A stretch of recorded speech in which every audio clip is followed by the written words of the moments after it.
pinanghugutan natin yung springboard natin bago tayo tumalon dito sa human person and freedom, kasi it's very useless in the eyes of philosophy of the human person to talk about freedom without first talking about the embodiment of the spirit. All right, kaya ang pinaka-umpisa nating topic, the human person as an embodied spirit. The human person not just simply made up of matter, but as well as of immaterial substance, of spirit. And we termed the specific kind of spirit as soul, anima. All right? Kasi it's very useless to talk about this abstract concepts, this intangible concept, without first noticing the root or the origin of such concepts, such as the spirit. Kaya the human person as an embodied spirit, matter, we are made up of matter and we are also made up of spirit. Mamaya, I will mention this. Matter cannot be considered as free because it is subjected to the laws of nature, to the physical laws, to the scientific laws, if you want to. But the spirit, on the other hand, siyang may konsepto ng freedom. Ayan. So yun ang springboard natin before we begin this discussion. So let us begin. Is there really no escaping fate? Ayan. Remember the spelling of fate dito, F-A-T-E. Pwede nating gawing term dito, is there really no escaping destiny? Ibig sabihin, something that is already laid out for you. Is there really no escaping that? To make this question clear, let us watch this short clip about Oedipus. According to ancient Greek legend, when Oedipus was born, a prophecy foretold that he would kill his father and marry his mother. So, in an act of colossally bad decision-making, his father left baby Oedipus in the wilderness, assuming he would die, and the prophecy would then not come true. But instead, the abandoned baby was discovered and raised by another family. As an adult, Oedipus learned of the prophecy that he would kill his father and marry his mother. So, not knowing he was adopted, he left his adoptive parents in order to avoid fulfilling that prophecy, figuring that if he wasn't near them, it couldn't come true. Lo and behold, as he was trying to flee his fate, Oedipus killed a stranger in a fit of rage who turned out to be the father he had never met. He then proceeded to marry the dead man's widow, who was actually his mother, though he didn't know it. Needless to say, this is a fate that any of us would like to avoid. But for philosophers, the whole point of the story of Oedipus is there is no escaping fate. If you were Oedipus, how will you answer this? Is there really no escaping fate? You may type your answer in the chat box. Chat box. Is it a yes or is it a no? Can you really escape fate? Yes or no? Kindly type in your answers as a form of your graded recitation. Can you escape fate? Is there really no escaping fate? Kindly type in your answer. All right. No. If you're Oedipus, yun yung natin, yung context. Kung ikaw si Oedipus, how will you answer this question? You experienced it firsthand. An oracle said to your parents that you will kill your father and marry your mother. So yung parents mo ginawa ang lahat for that prophecy not to come true. So iniwan nila sa wilderness si Oedipus, left there to die on his own. Pero may nag-ampon sa kanya. And then Oedipus learned of the prophecy perhaps from another oracle, that he will kill his father and marry his mother. So gusto niyang iwasan yun, siya naman ang umiwas sa adoptive parents niya. And all of a sudden, yung prophecy dun sa totoong parents na nangyari, the fate of Oedipus from the beginning till the end is the same. So your answer is no. Thank you for answering. But in the course of our discussion, through the course of our lecture, let us try to make sense of this answer. Of this question and your answer? Is there really no escaping fate? So our topic is freedom. All right. So let's define freedom first. Gagamitin kong isang definition of freedom. Ang first thing that we will define freedom is by means of the negative definition, meaning what freedom is not. What freedom is not. Freedom is not the ability nor the capability of doing whatever you want. That's not freedom. Freedom is not simply doing what you want. Make sense? Number 2, freedom for Immanuel Kant, dito natin bibigyan ng sense yun, ano? For Immanuel Kant, freedom is the absolute spontaneity of an action. Wait, sir. Kahawig ito nung sinabi mo kanina that freedom is not doing whatever you want. Kasi whatever you want, spontaneous yun eh. No? It is spontaneous. Ibig sabihin, the absolute spontaneity of an action, the spontaneous act, that is freedom. But for Immanuel Kant, this absolute spontaneity of freedom pertains to a specific kind of freedom, which he called metaphysical or transcendental freedom. Ibig sabihin, it is a power of spontaneously beginning a series of successive things or states. Kaya lang, may namimiss tayo itong term. Yung term na metaphysical and transcendental. A thing or a freedom is metaphysical and transcendental, meaning kung bibigyan natin to ng superlative description, it is the perfect freedom. Why? Because transcendental freedom, this absolute spontaneity of an action, disregards or cannot be manipulated or controlled by impulses such as pleasure and avoidance of pain. Kasi for Immanuel Kant, if you act based on pleasure, it is not freedom at all. Gusto kong gawin eh. Masaya yun, masaya. That's not freedom. But ganun din, no? If you are manipulated, if you are controlled by the avoidance of pain, I don't want to do it because it's painful. You are also not free. Yan ang sinasabi niyang absolute spontaneity of an action. Ibig sabihin, regardless, you are not affected by external factors, and then you do something, you act on something without consideration of external factor, that is the absolute spontaneity of an action. Kaya nga dito sa definition na ito ni Immanuel Kant, pwede nating iisingit dito yung terms such as the letters of the law versus the heart of the law. The letters of the law versus the heart of the law. The letter of the law, you need to follow it by the letter, by the period, because if not, you will be punished. May mga sumusunod lang sa batas kasi ayaw nilang mahuli, ayaw nilang maparusahan. No? So that is not metaphysical freedom. Kailangan nandun ka sa heart of the law. You need to understand the law, no? And then by understanding the law, you are doing good, not simply because it is pleasurable, but because it is right. That is the absolute spontaneity of an action. And that is according to Immanuel Kant. According to John Locke, freedom is the property of a rational agent. I want you to write that down. A rational agent. Animals do not have this property. Therefore, they don't have freedom. They don't have freedom. Because they are not rational agents. Only rational agents may property ng freedom. Whereby, this rational, intelligent being has the power to act or not to act according to the preference or direction of his own mind in accord with the will.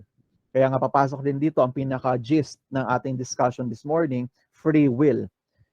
Kasi, without freedom, there's no free will. Without freedom, there's no free will. Because free will is a faculty of freedom. Freedom is the more general, and then how you act on that freedom, that's free will, in accord with the will. And the will must be free. Kasi nga, it is anchored to freedom. Now, that's the gist, specifically to kay John Locke nung sinabi niya yung in accord with the will of the human person, with the rational agent. Now, before I continue, commercial lang muna tayo. Let us read this quotation about freedom by Soren Kierkegaard. Soren Kierkegaard is a Christian existentialist, kabaliktaran ni Sartre. Si Sartre ay atheist existentialist. Si Kierkegaard is a Christian existentialist. Sabi niya, people demand freedom of speech as a compensation for the freedom of thought which they seldom use. Ayan. Tignan natin ating sarili. Tayo ba ay nag-demand ng freedom of speech? Because we simply want to compensate for the freedom of thought that we do not use. And then we manifest it by how we react, by how we communicate in the social media. Ayan. So, commercial lang yan. So, let's go to our lesson proper. Again, the center, the core of our discussion this morning is the importance of free will. Kasi mas maiintindihan natin ang konsepto ng freedom dito sa actual application of freedom. And it relies with the concept of free will. We make decisions every day. Sa pagmulat ng mata hanggang pagpikit ng mata, we are making decisions. We are confronted with many questions. I hope so na gumigising tayo na mayroon tayong tanong. O tayo ay nagdedesisyon o gumagawa base sa mga tanong, sa mga options and choices na meron tayo. Kasi pag gumigising ka na lang at gumagawa ka na lang na wala man lang katanong-tanong sa buhay, wala ka man lang pinagpipilian, you are not thinking, you are not exercising your nature, your rational nature. Now, the fact that we deliberate and think of ourselves, for example na lang dito, no? Kanina nung gumising kayo, alam niyo may synchronous session kayo ngayon, no? Ang daming late, ang daming late. May synchronous session kayo ngayon sa Philo. Probably ang pinakamabigat na question na naisip ninyo, lalo na last week walang pasok ng ilang araw. Papasok ba ako sa synchronous session? Yan, papasok ba ako?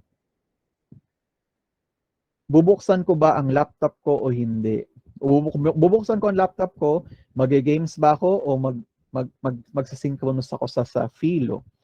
O magsasynchronous ka, sige pinili mo, magsynchronous na nga ako, sayang. Ang gagawin ko, makikinig ba ako o hindi? Will I continue playing my mobile games while sir is speaking? I will just simply put my computer in mute and then sa mobile phone ako maglalaro. Therefore, I cannot hear him. No? Kaya nga, sa kadalasan, madami pa din hanggang ngayon, nag-umpisa ako nung Monday na hindi pa rin nakakasagot sa written work. Diba? Nakita ko yung mukha, yung picture, nasa Google Meet, pero walang ipinasa sa Google Form. So ano yun? Diba, senyalis yun na hindi ako nadinig. May written work number 1 kayo ngayon. O pasensyahan tayo, hindi ako bibigay ng special written work for the 4th quarter. So you better wake up and pay attention. We make decisions. The fact that we deliberate, next week I will elaborate on that word, deliberation. The fact that we deliberate and think of ourselves when deciding what to do in many ways throughout the day demonstrates that we think of ourselves as having real options. We have real options. Therefore, we think of ourselves as having choices. We have choices. If you have choices and we have options to choose between these different choices, we have that capacity to decide between these many options, these many choices, we conceive of ourselves as being free. And that ability to choose between options, that is in the faculty, that lies in the faculty of our free will. Of our free will. Now, a belief in free will presupposes two different factors. It presupposes, number 1, traditional morality, and number 2, attitudes of regret and pride. Let's discuss one. Number 1, traditional morality. This is a presupposition of the concept of free will or the truth of free will. Ano sinasabi ng traditional morality? Traditional morality says, we praise people for their good deeds. Very good. Pumasok ka. Perfect. No? Ang attendance mo, perfect. Nakinig ka, 100 ang score mo. Very good. And blame them for the bad that they do. Tinamad kang pumasok. Hindi ka nagsagot. Kasalanan mo yan, ba't ka bumagsak? We praise people for their good deeds and blame them for the bad deeds that they do. But praise and blame make no sense unless people have real choices. It makes no sense. Ginawa mo lang yon, simple, wala naman ang pagpipilian eh. Therefore, you don't deserve to be praised. You don't deserve to be blamed. Kasi wala kang choice. Kaya nga sa traditional morality argument of free will, this presupposition, Carl Jung puts it perfectly, without freedom, there can be no morality. Because morality lies on that ability of the human person to choose. and it is anchored in freedom. Ganun din, kahawig na sinabi ni Carl Jung, si Fyodor Dostoevsky when he said, when there is no God, everything is permissible. Kaya nga yung iba, they tried to eliminate the possibility of God so that everything will be permissible. No more morality. May freedom pa kaya yon? That's a big question mark. Number 2, attitudes of regret and pride. Ano sinasabi nitong presupposition na ito? A feeling of regret is tied to the belief that I could have acted differently. Regret, sana pala. Sayang, sana pala. Hinalingan ko para at least pumasok ko sa with honors sa graduation ng senior high school. That's a feeling of regret. Likewise, a sense of pride wells up from the realization that I could have settled for less but I didn't. Yung sense of pride, pag pumasok ka sa with honors, kasi pinaghirapan mo talaga iyon. Wala akong sinayang na oras. Ang tawag dito, in-exploit ko, although negative word, I will use it here. In-exploit ko yung opportunity ng online class. Kasi mas madaling maging honors kapag online class. I exploited that opportunity. I did not settle for less. Andun yung sense of pride. Kaya ako with honors. A feeling of regret and a sense of pride. Wala din niyang sense kung wala ka ding pagpipilian, kung wala ka ding choice, kung wala kang free will, kung wala kang freedom. Now, we all naturally believe that we are free. We naturally think that the future is open to our will in large way and in large ways as in small things. No? Both in large ways and in small things. And this is a crucial belief for most worldviews. Free will is a crucial belief for most worldviews, except several decades ago. Ayan. Wherein psychology became dominated by academics, scholars, who had come to believe that free will is an illusion. May punto naman sila, no, kung bakit sila nag-conclude that most probably wala talagang free will, no? Meron iba diyan to the point of denying the existence of freedom. There is no freedom, and most of them can be classified as materialists. Those who says that we are nothing but made up of matter. There's no such a thing as spirit, only matter.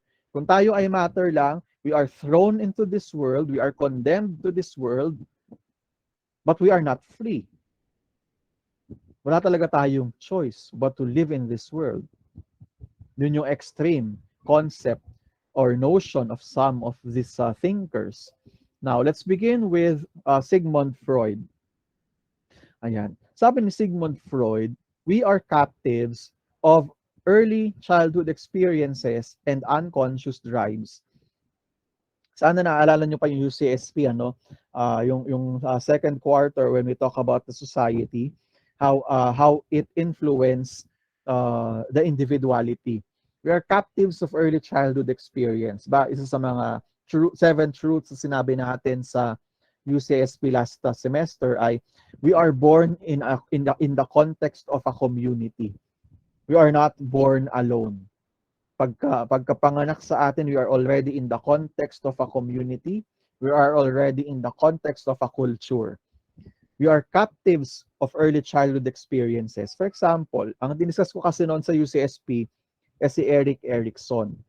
Pero mayroon din si Sigmund Freud na theory, his psychosexual theory of development. Iba yung kay Erikson kasi kung maalala nyo yung trust versus mistrust. Early childhood experience din yon. Pero kay Freud, it's a different classification. For him, it's psychosexual development.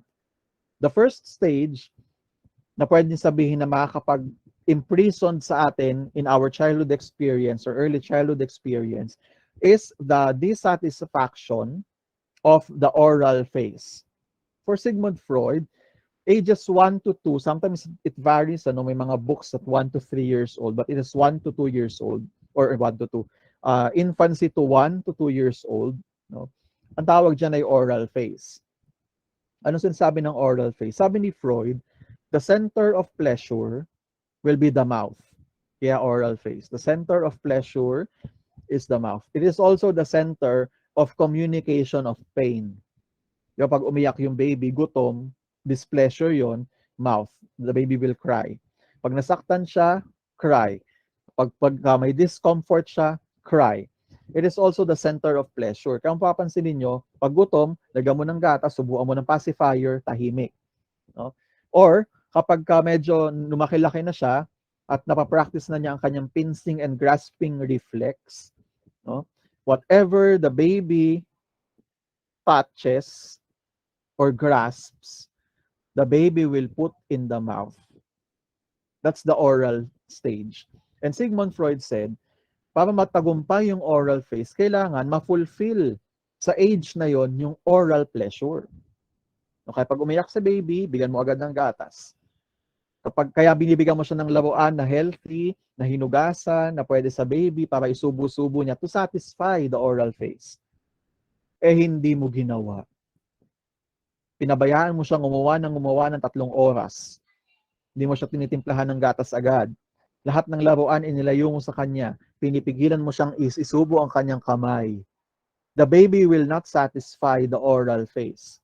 The baby will now become captive of that early childhood experience. It will determine what the baby will do in the future when the baby becomes an adult. For example, wala na siyang choice. Kapag siya ay naging cigarette smoker, kundi maging cigarette smoker for the rest of his life. Because he already became a captive of that early childhood experience. Kasi ano sinasabi? Yung mga cigarette smoker, especially yung mga addicted to cigarette smoking, kasi hindi naman lahat ng cigarette smoker addicted. Most of them, but not all. That's a hasty generalization. Most of them have unfulfilled oral needs during that specific stage of their early childhood. O di subo, Yossi, yung mga adult na, pag nai-stress, nagkakaroon ng tension, ang tendency is to nail bite, finger bite. Yung klasiko, yung lapis, ginangat-ngat. That is the dissatisfaction, the unfulfillment of the oral phase. The person became captive of that early childhood experience. Hindi lang yun, meron pang unconscious drives, trauma during the early stages of development. That will become a factor, no? That will enable the person to choose between different options because may trauma na siya. Captives of early childhood and unconscious drives will make free will nonsense. We are all, that's according to Freud, captives of early childhood experiences and unconscious drives. Therefore, kung yan ay talagang affected tayo niyan, there is no free will. According to Alfred Binet, pareho din, ano, piniba lang ang term. Kanina, captives, excuse me.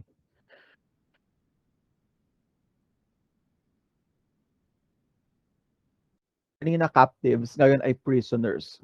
We are prisoners of IQ. Parang yung napapansin ko ngayon sa social media na madami na may IQ na 75 below. IQ. Nilagyan natin sila ng limits. Ito lang ang kaya nilang gawin, ito lang ang kaya nilang isipin, ganito lang ang kaya nilang i-conceive at i-perceive kasi limited ang kanilang IQ. Therefore, pati yung options and choices sila sa buhay, hindi rin sila makakagawa. Wala rin ganung konsepto kasi nga ito lang yung kaya nilang gawin, therefore ito lang pwede nilang piliin. We are prisoners of IQ. Buti na lang, hindi naman talaga tayo, our intelligence quotient is not the totality of our personhood. Buti na lang, dumating yung another theory of multiple intelligences. Kundi, we will become prisoners of this IQ. No? Na hindi na talaga na ngayon ito ang basehan ng galing ng isang tao. Kasi binigyan natin siya ng limit. Binigyan natin siya ng lid. No, kumbaga sa balde, yung maliit na balde, konti lang naman na tubig niya kasi konti lang ang IQ niya, tinakpan mo pa. That became, the person will become prisoner of his own IQ. According to Burroughs Frederick Skinner or simply B.F. Skinner, ito yung concept kanina, no, nung dinidiscuss ko yung definition of Immanuel Kant, the positive and negative reinforcement. Tama, nag-training ka ng aso. Sabi ko sa inyo, ang tendency nito mga psychologists and experts na ito ay materialism.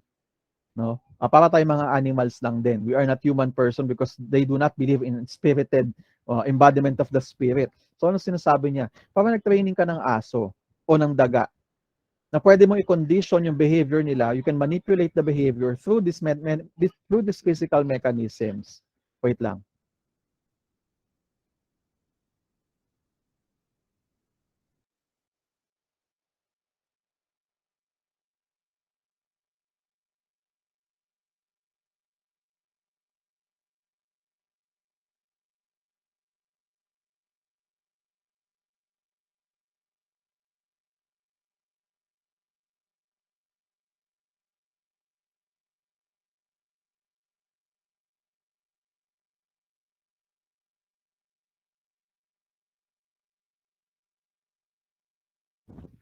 Continuing, o parang nagtraining ka ng aso, ano?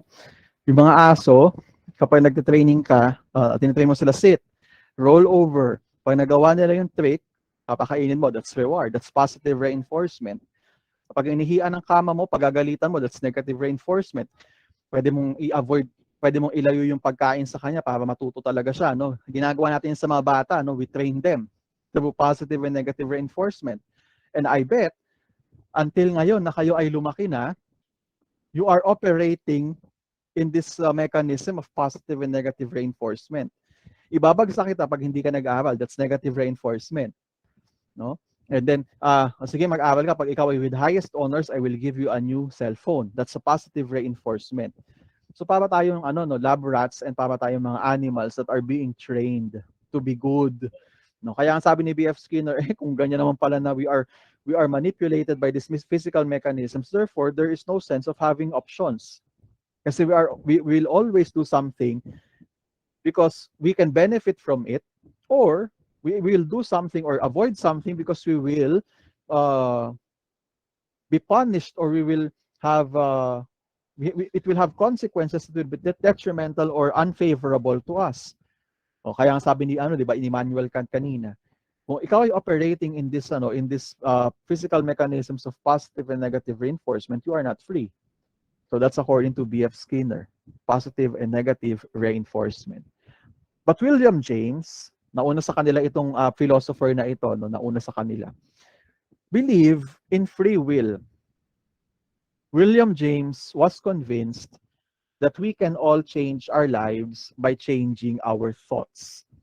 Ito yung kaibahan. Kasi both Sigmund Freud, Alfred Binet, B.F. Skinner, etc.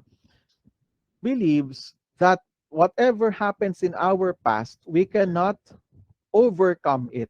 We are products of those experiences, of those limitations imposed on us. But William James believed, he was convinced that we can change our lives by changing our thoughts. This is a perfect definition of what transcendence is. Itong freedom na ito, dinidiscuss natin ito simply because we believe that the human person has the capacity to transcend. Ano ibig sabihin ng transcendence? To go beyond the limitations. The human person is capable of going beyond her own limitations. We can change our lives by going beyond whatever experiences that we had in the past. Of course, it is part of our identity. It's part of our experience. It is part of our lives. But we are not prisoners of those experiences. Then, na sinasabi ni William James, we can all change our lives by changing our thoughts. And change of thought will change our behavior. Therefore, free will, kasi pinipresuppose niya that since we can change our thoughts, meron tayong option. To be or not to be. To change or not to change. To change the narratives in our minds or not. To remain captives of our early childhood development or to transcend that imprisonment. To be captives by our own intelligence quotient, or to see your other giftedness. Yan, dahil ang punto na sinasabi ni William James. But other than yung mga sinasabi ng mga naunang psychologists, meron pang ibang threats to the natural belief in free will. And for this, in this morning, I will discuss only two. Yung isa next week, yung pangatlo, dadaanan ko siya next week. But now, I will discuss two threats to the natural belief of in free will. Number one will be the theological challenge. The theological challenge. Foreseeing the future. Foreseeing the future. If anyone can literally foresee the future, then it must already somehow be laid out in advance. It is already in your destiny. Think of Oedipus earlier. It is already laid out. Therefore, there is nothing you can do to avoid it. There is nothing you can do to change it. I hope nakita niyo yung experience ito ni Oedipus. Tinry ng magulang niya, yung biological parents niya, to avoid that destiny. They tried it. When he learned of that, when he grew up, he also tried to avoid it. But he did not do anything. He cannot do anything to change it kasi yung ending ng story kanina, ganun pa rin yung nangyari. That's foreseeing the future. This is a big challenge, a big obstacle for the for the truth or for the existence of the free will. No, that's the theological challenge. We knew of some people who claim, tama nga si Madam Rocha, who claim that they can see the future. Rudy Baldwin. We knew of some people who claim that they can see the future. That what they dream actually happens. And some can prophesy, or prophecy. But our point here is very simple. If there are ways of knowing what we don't fully understand, and if some of these put us in touch with details of a future yet to come, that can create a challenge for our belief in free will. Kasi wala palang choice talaga eh. Yun at yun pa rin ang magiging ikaw, ang magiging destiny mo, yun at yun pa rin. No? For example, isa pang example dito ng foreseeing the future, no, theological challenge, the presence of God, the existence of God. Ayan. For example, there is a perfect being, God, who infallibly knows the future and can communicate aspects of that future sa atin or to some human beings for special purposes. Now, if an absolutely perfect God knows the future, therefore, He knows it perfectly and completely. Therefore, He cannot be wrong. For example, si Faith, ayan, si Faith. Alam na ng Diyos na ikaw ay magiging doktor. That's your destiny, to become a doctor. And tatagal ka doon sa pagiging doktor mo, you will be stuck in being a doctor for the rest of your lives. Pero hindi talaga yun ang gusto mo. Kasi in the beginning, you want to become an engineer. Kaya lang ikaw ay magiging doktor, alam ng Diyos yan. God knows the future perfectly and completely. Hindi siya pwedeng magkamali. So kahit anong gawin mong pag-iwas, kahit anong gawin mo, nag-aral ka ng engineering, nag-fail ka, wala ka talagang choice, natira na lang sa yung course ay medicine. Ayan. Medicine will be your course. Kahit ayaw na ayaw mo na. And then in the future, you will feel stuck. Yan. That's a theological challenge. Alam pala, yan ang alam ng Diyos na magiging ikaw eh. Para saan pa na meron kang option? Para saan pa na mayroon kang free will? Di wala ka talagang free will. It's a theological challenge to the existence of free will. Kasi wala kang choice. Yun ang magiging ikaw in the future no matter what it takes. Divine foreknowledge ang tawag dyan. Divine foreknowledge. And it is a serious challenge to human freedom. If the future is somehow already metaphysically there to be known, it is set no matter what we think or try to do. And we have no freedom to make it otherwise. Kasi nakaset na eh. Can we answer this theological challenge? Kasi the beginning of our discussion, it seems that we are favoring free will. But here we are questioning it by means of this theological challenge. Therefore, can we answer the theological challenge? We can. We can. Let's try. If there is a perfect God with perfect knowledge of the future, then by the reasoning we have already heard, absolutely generalized, you are not free with respect to any action you perform. And it means you have no free will at all. Kasi sabi ko sa inyo, aspect or faculty of freedom yung free will. Kung wala kang freedom, edi wala kang free will. No? Hindi pwede may freedom ka tapos wala kang free will. Magkasama silang dalawa. Now, first, some theologians have suggested that God knows the future in two ways. God knows the future in two ways. Number one, He knows that some things will happen by Himself, intending to do those things. And because His intentions cannot be thwarted, He knows absolutely those things He intends. That's number one. Number two, He is a perfect diagnostician, parang doktor, magaling mag-diagnose. He is a perfect diagnostician of present tendencies and dispositions. Not yet the action done, but the tendencies and dispositions. Knowing all the possibilities of anything that we might freely do. Alam niya yung possibility, no? Alam niya, baka pumunta siya doon, pero ito yung daan, sige, punta ka doon.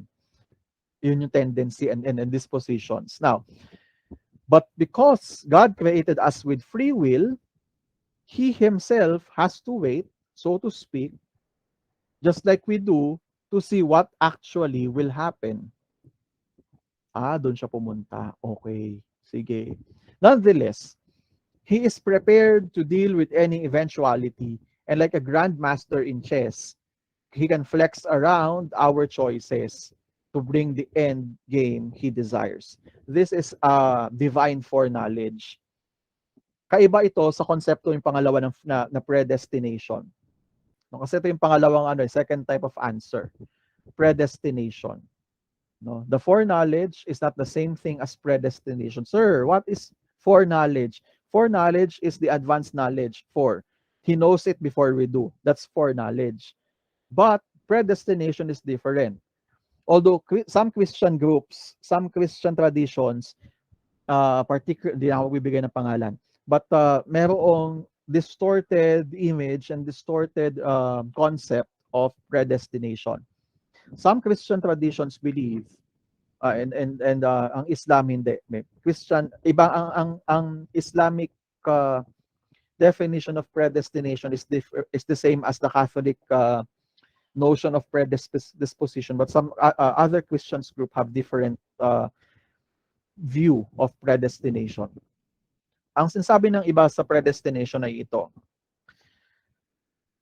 whatever you do, kung ano na ang pinredestine sa iyo ng Diyos, yun na yung mangyayari sa iyo.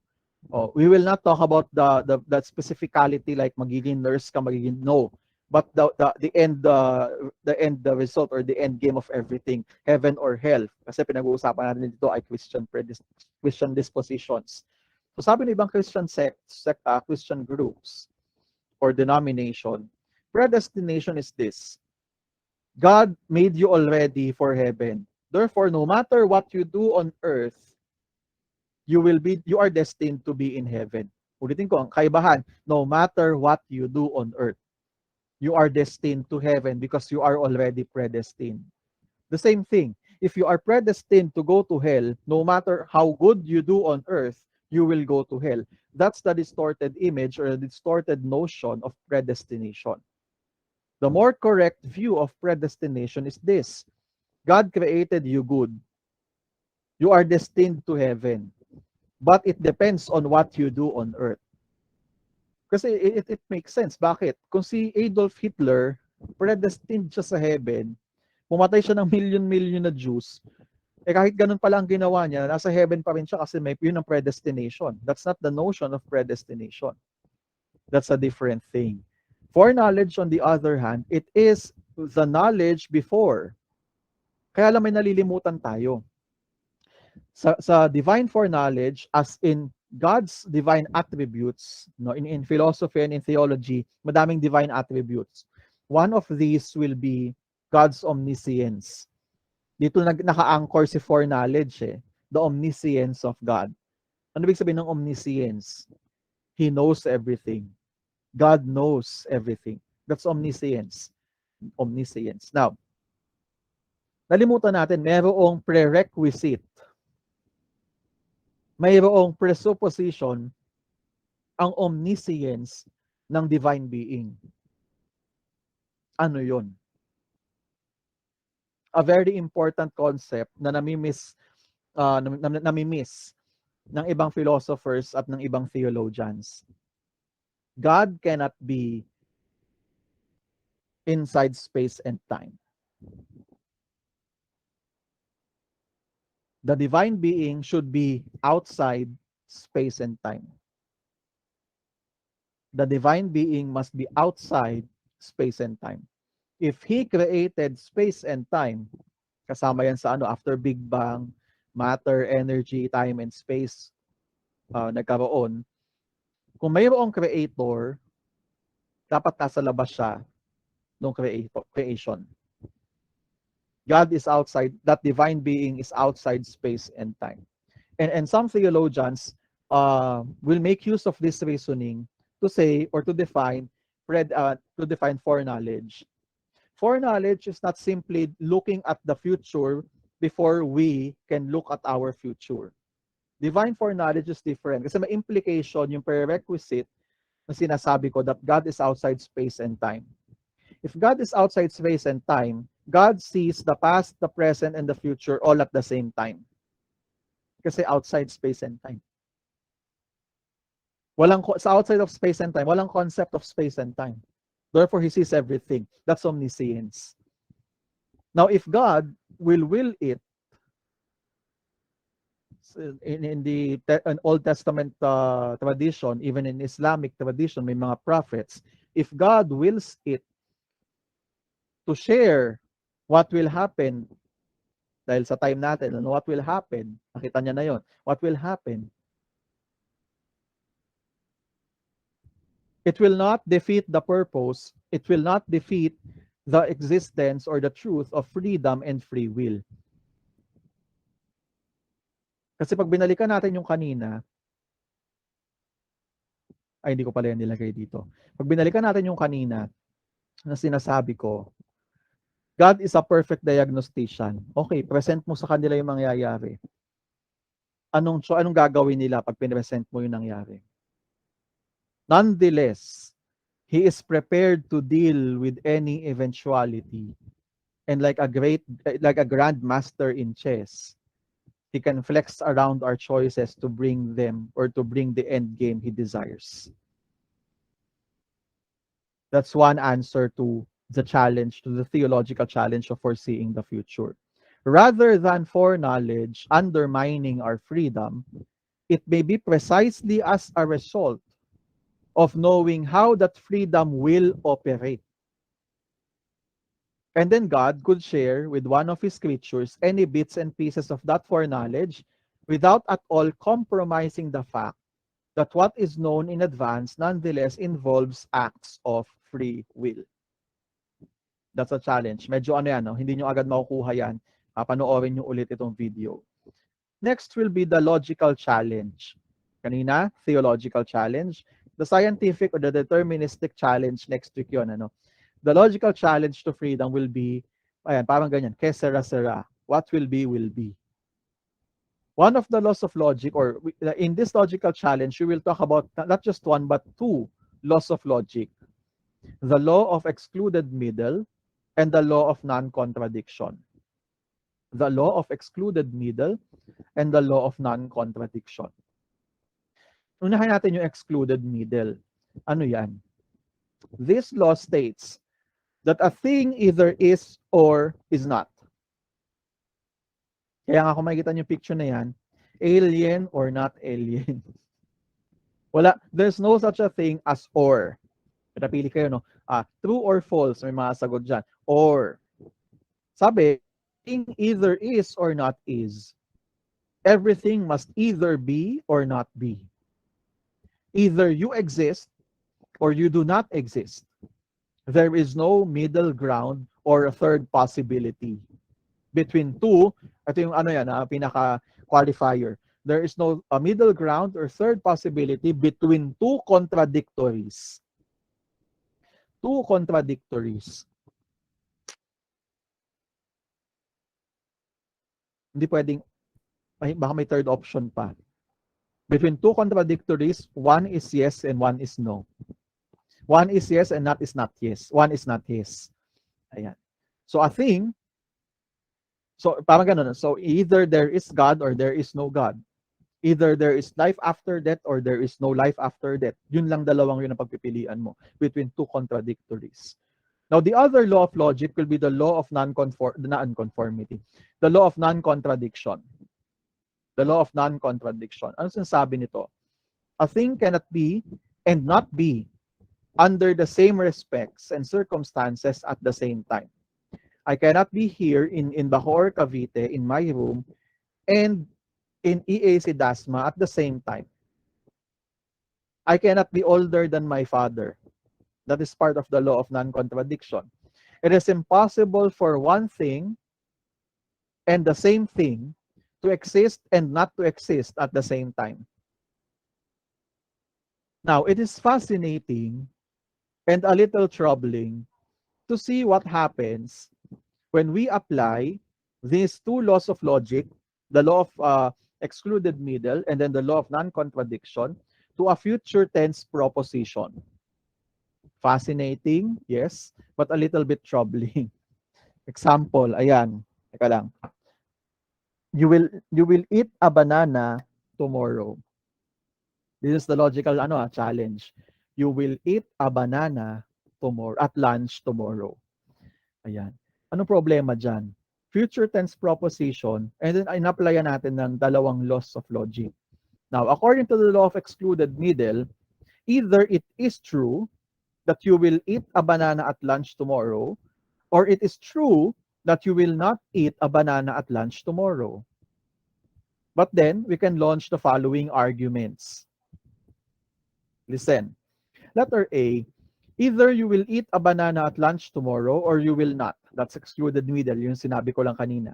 Letter B, if you will eat a banana at lunch tomorrow, then nothing you do between now and then will stop you for having that banana at lunch tomorrow. It follows the law of non-contradiction. Another version of that law of non-contradiction, if you will not eat a banana at lunch tomorrow, then any effort you make between now and then to eat such banana will be literally fruitless. Therefore, letter D, you do not have two equally available options to eat or not to eat that banana. Thus, you are not really free concerning whether you will or will not eat a banana at lunch tomorrow, by definition of freedom as requiring real options. This same reasoning, yung you will eat a banana at lunch tomorrow, applies to any future tense propositions whatsoever. Pwede nyo palitan, ano?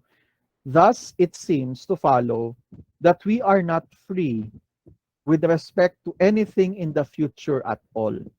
And in logic, it is called as the problem of logical fatalism. Now, how can we answer this logical challenge to freedom? The flaw of the case, you will eat a banana at lunch tomorrow. Parallel reasoning can attempt to show that the futures being laid out somehow in advance need not preclude a role of freedom in laying it out. Not necessarily. If it is already true that you will eat a banana for lunch tomorrow, it may be true because of the fact that you will eat as an act of free choice because you have included that banana sa iyong menu for tomorrow. Some logicians, or pwedeng hindi ka kakain kasi wala naman sa menu mo yon. Some logicians gone farther though and have suggested that the law of excluded middle, the logical law na ginamit natin dito, that creates the problem, by the way, can apply to future tense propositions only with a tentative truth assignment. Tentative truth, ibig sabihin, pwede siyang mabago because of the tendencies. It can be altered by freely willed action.